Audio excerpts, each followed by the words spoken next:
The construction, completion, and opening of the Jordan Valley Water Conservancy District's reverse osmosis plant represents a significant achievement on several fronts. The Southwest Groundwater Remediation Project is a complex combined effort of containment, remediation, and water delivery, a key part of Jordan Valley's mission of delivering quality water and services every day.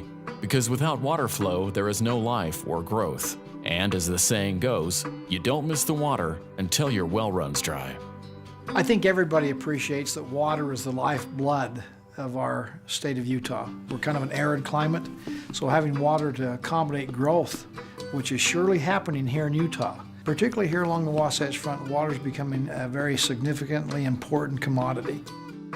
Jordan Valley Water is responsible for delivering sustainable, high-quality drinking water. A significant amount of water delivered is pumped from underground aquifers. When it was discovered that portions of the water feeding into these aquifers was unsafe for drinking due to mining activities, the source of contamination was identified and action taken. Kennecott, Utah Copper started mining in the Okra Mountains in about 1903.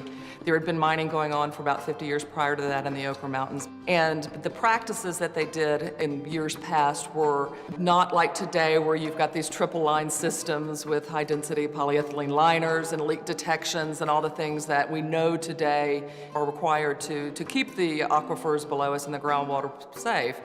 Back then that wasn't known, and back then it wasn't employed, and hence we've got contamination that we're now managing 50+ years later.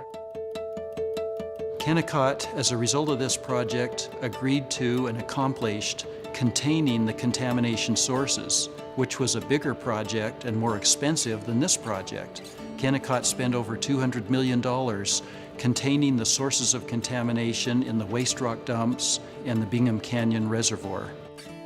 We've upgraded facilities, we've upgraded smelters and concentrators and water storage facilities to prevent us from 50 years or 100 years from now looking back like we are now going, boy, they didn't know, they didn't do it right. Let's make sure we're doing it right going forward. So we're in it, have spent hundreds of millions of dollars remediating both soils and groundwater contamination, and we will continue on until it's complete.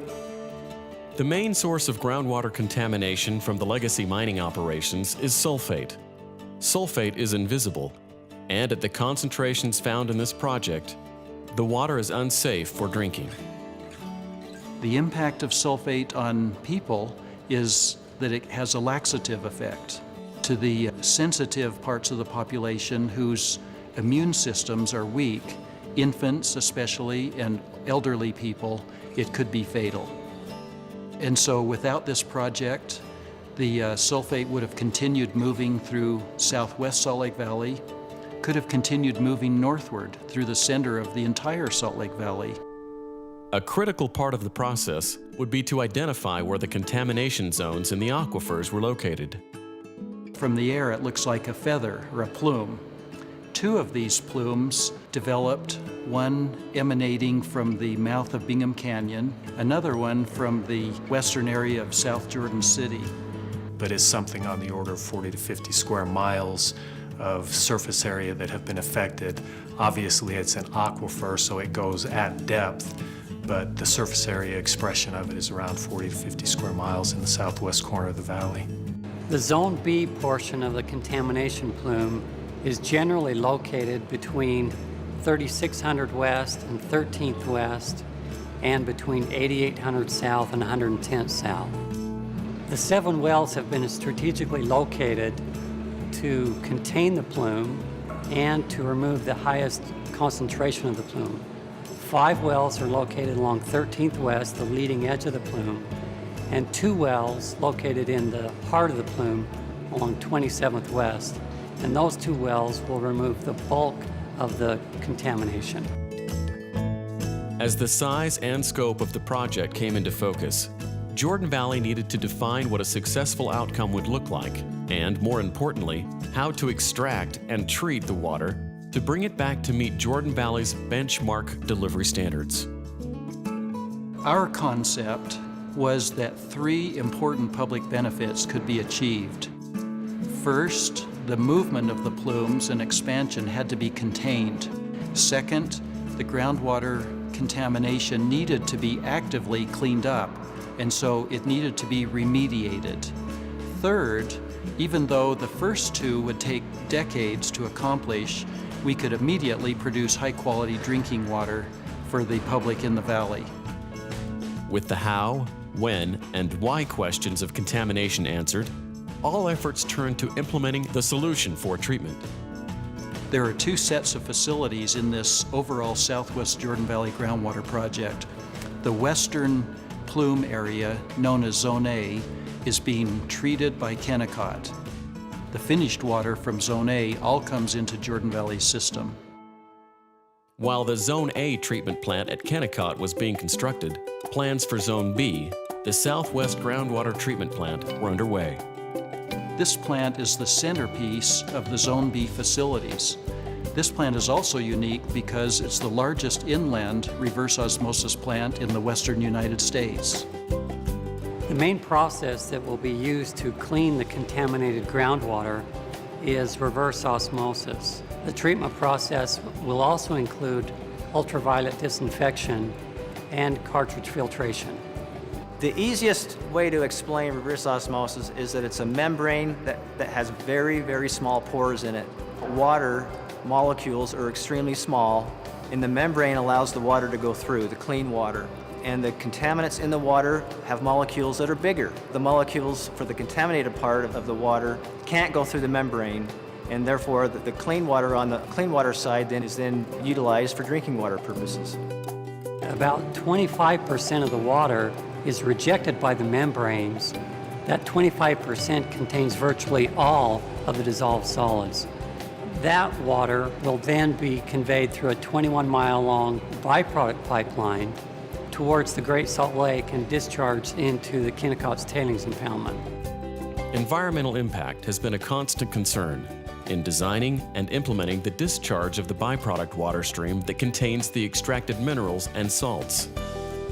Jordan Valley Water participated with a variety of governmental, environmental, and industry stakeholders in a significant multi-year study which evaluated the health of the Great Salt Lake ecosystem. The feedback from this study indicates that the ecosystem is in good health and that the planned discharge of the byproduct water into the lake would not measurably affect it.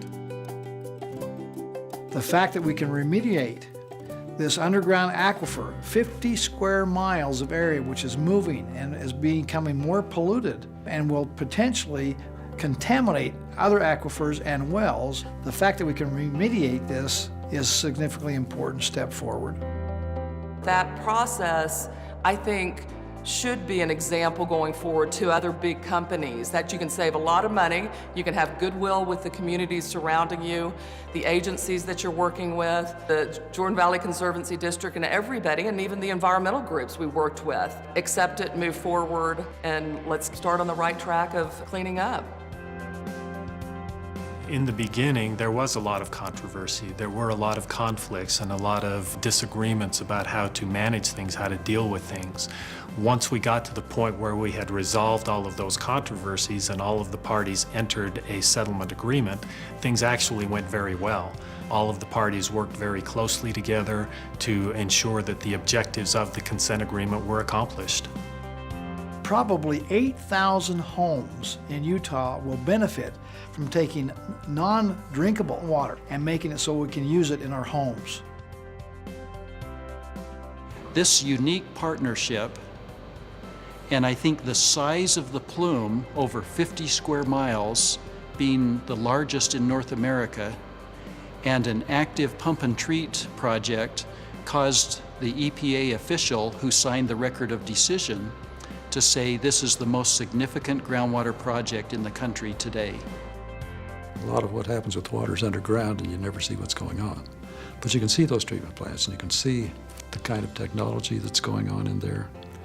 The fact that we can take that awful stuff and turn it into municipal quality water, I think is outstanding. It's wonderful that we live in a time when all of that is possible.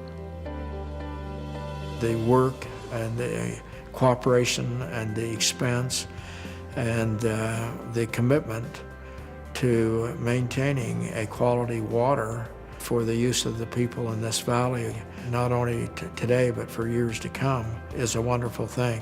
And these RO plants will prove to be a great benefit, a very positive benefit to the people of the valley.